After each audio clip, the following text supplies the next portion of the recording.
Hello friends, நம்ம ஊர் கோயிலில் திருவிழா நடந்துகிட்ருக்கு. திருவிழா அன்னைக்கு ராத்திரி வாகனத்தில் அம்மனை வச்சு ஊர் வழியாக கொண்டுட்டு வருவாங்க. ஊர் சுற்றி வருவாங்க.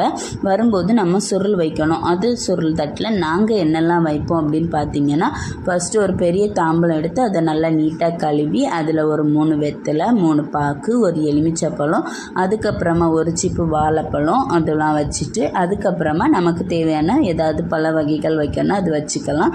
நாங்கள் என்ன பழம்லாம் வச்சுருந்தோம் அப்படின்னு பார்த்தீங்கன்னா, கொய்யா, ஆப்பிள், மாதுளை, அதுக்கப்புறம் பச்சை திராட்சை வச்சுருந்தோம், கருப்பு திராட்சை இவ்வளோ வச்சுருந்தோம். அதுக்கப்புறம் ஒரு தேங்காய் வச்சுருந்தோம்.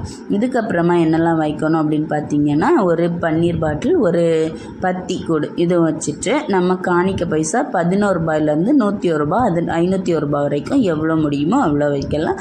அதெல்லாம் வச்சுட்டு நம்ம அம்மன் சாமிங்கிறதுனால ஒரு செவ்வரளி மாலையை வாங்கி வச்சு அப்படியே சுருள் தட்டை எடுத்துகிட்டு போக வேண்டியதுதான். நாங்கள் இவ்வளோ தான் வைப்போம். நீங்கள் உங்கள் ஒரு திருவிழாக்கு சுருள் எப்படி வைப்பீங்கன்னு கமெண்ட்